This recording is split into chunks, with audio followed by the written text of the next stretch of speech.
Terima kasih Anda masih bersama kami. Bagi Anda yang baru saja bergabung, kami hadirkan kembali 3 berita utama hari ini. Diduga karena kedapatan sedang berbuat mesum di area parkiran mal, sepasang kekasih terlibat saling kejar dengan petugas sebuah pusat perbelanjaan di Kota Bandung. Domba yang hendak diantar ke pemesan untuk disembelih nyasar ke atap warga di Cianjur. Ketahuan buang sampah sembarangan, seorang warga di Sumedang diberikan sanksi sosial. Sampah-sampah diserahkan kembali ke halaman rumah pelaku.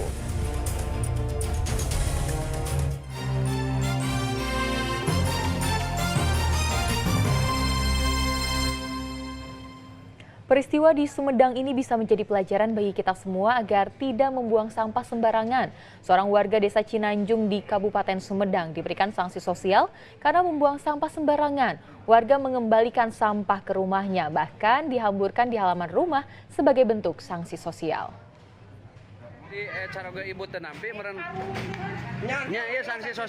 Ini adalah bentuk sanksi sosial kepada warga yang membuang sampah sembarangan.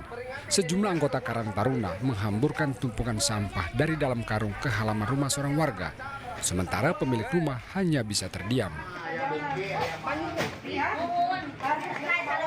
Peristiwa ini terjadi di Desa Cinanjung, Kecamatan Tanjung Sari, Sumedang. Dari video amatir, anggota Karang Taruna menemukan sampah-sampah ini di pinggir jalan Banyumukti di Desa Cinanjung Minggu siang. Karena kesal, anggota Karang Taruna berupaya mencari alamat pembuang sampah dan akhirnya ditemukan di bekas bungkusan paket yang belum disobek. Karang Taruna kemudian berkoordinasi dengan pemerintah setempat untuk membawa kembali sampah-sampah ini ke pemiliknya.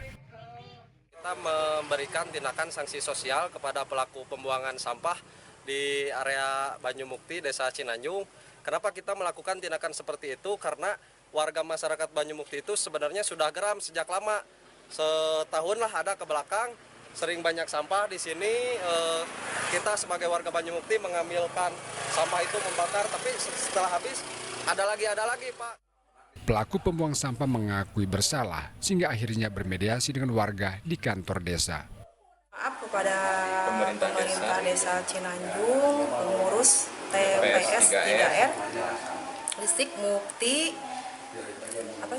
Dusun Banyumukti, Desa Cinanjung, karena kehilapan kami membuang sampah di wilayah Dusun Banyumukti, dan kami berjanji tidak akan mengulangi lagi dan memohon kepada pengurus TPS 3R Banyumukti untuk menghapus semua video yang beredar di media sosial. Kasus pun berakhir dengan damai. Keluarga pembuang sampah membuat pernyataan tertulis tidak mengulangi perbuatan membuang sampah sembarangan. Agun Gunawan melaporkan dari Sumedang. Penyidik Direktorat Reserse Kriminal Umum Polda Jawa Barat dilaporkan ke Divisi Propam Mabes Polri oleh tim kuasa hukum Peggy Setiawan. Penyidik diduga menghilangkan status media sosial Facebook Peggy, terutama pada periode Agustus 2016 saat pembunuhan Vina dan Eki terjadi. Tim kuasa hukum Peggy Setiawan melaporkan penyidik Direktorat Reserse Kriminal Umum Polda Jawa Barat ke Divisi Propam Mabes Polri. Laporan dilayangkan karena sejumlah status media sosial Facebook milik Peggy hilang setelah akun Facebooknya dikuasai penyidik. Tim kuasa hukum memperlihatkan sejumlah status yang ditulis Peggy di halaman Facebooknya. Di antaranya, Peggy menulis status perjalanannya dari Cirebon ke Bandung pada 24 Agustus 2016. Peggy menuliskan lupa akan suasana kampung halamannya karena berada di Bandung. Status lain pada 1 September 2016, Peggy mengungkapkan kebingungannya lantaran rumahnya digeledah dan motornya disita polisi. Peggy mengatakan tidak tahu apa-apa tentang peristiwa pembunuhan Vina dan Eki.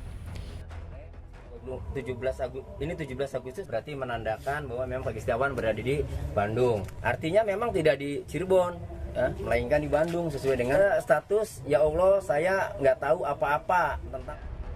Kuasa hukum mengatakan sejumlah status yang ditulis Peggy pada halaman Facebooknya, terutama pada periode Agustus 2016 saat pembunuhan Vina Eki hilang setelah akun Facebooknya dikuasai tim penyidik Polda Jawa Barat sebagai barang bukti.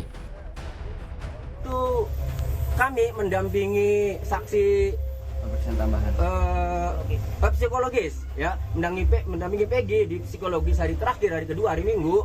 Pada saat mau turun, ya, saya, Peggy, ada Kanit juga. Saya tanya, Peggy, ini akun kamu?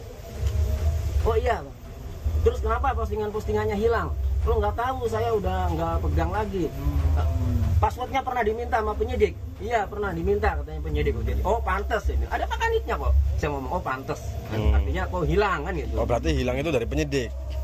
Diduga karena sekarang yang menguasai passwordnya itu, ya, yang tahu passwordnya itu kan penyidik. Dan diakui sama Humas Polda bahwa Polda telah menyita. Betul, dan itu sinkron diakui oleh Humas Polda bahwa akun Facebook Peggy Setiawan benar ini ada akun miliknya dan disita sebagai barang bukti. Nah, jadi kalau itu sebagai barang bukti harusnya dijaga keutuhannya supaya netral, supaya objektif. Itu. Dugaan pelaporan ini apa, Pak? Ya, dugaan pelaporan kalau nanti kan akan diselidiki oleh Propam Mabes Polri, apakah akun Facebook Peggy Setiawan yang dijadikan barang bukti itu apakah tidak dijaga keutuhannya atau diutak-atik atau dihapus kan? Kalau memang tidak terjadi, memang utuh, ya sudah. Dan tetapi kalau memang ya ada yang dihapus atau diutak-atik, ya, maka ini terjadi pelanggaran prosedur dalam penyidikan.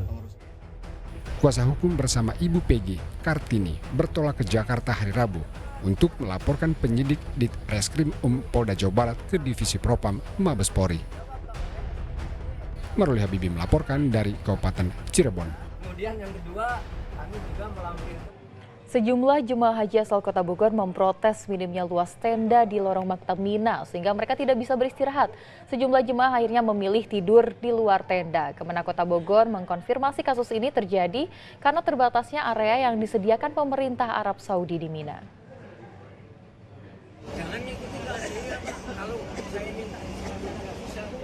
Dilayangkan seorang jemaah haji asal Kota Bogor kepada petugas haji. Dari video amatir terlihat jemaah keberatan karena minimnya luas tenda yang disediakan di lorong maktab Mina, sehingga sejumlah jemaah terpaksa tidur di luar tenda. Jemaah khawatir kondisi ini bisa berdampak buruk karena jemaah tidur berdempetan. Protes ini mewarnai ibadah haji tahun 2024, namun kasus sudah dimediasi dengan semua pihak terkait. Kejadian kemarin itu akumulasi kesalahan kami dari pagi, kami komplain terkait dengan permasalahan yang terjadi di masyarakat ini, hingga timbullah masalah. Tapi alhamdulillah, mudah-mudahan setelah kami melakukan koordinasi dan komunikasi bisa terselesaikan dengan catatan ini merupakan pembelajaran untuk perbaikan di kemudian hari. Kementerian Agama Kota Bogor membenarkan insiden tersebut lantaran area yang disediakan pemerintah Arab Saudi di Mina terbatas, tidak sebanding dengan jumlah jemaah asal Indonesia. Dari tempat jamaah yang ada di tenda Mina itu sebetulnya sudah cukup untuk kapasitas jamaah. Namun memang sesuai dengan standar yang diberikan oleh pemerintah Saudi itu sangat terbatas, artinya jamaah itu hanya disiapkan untuk ya sekujur badannya sajalah gitu. Jadi ketika ada yang menggunakan space berlebih itu maka akan berdampak kepada space total daripada kapasitas tenda Mina. Kasus ini sudah diselesaikan sehingga para jemaah kembali ke Masjidil Haram untuk melakukan serangkaian ibadah lainnya. Iwan Kurniawan melaporkan dari Kota Bogor.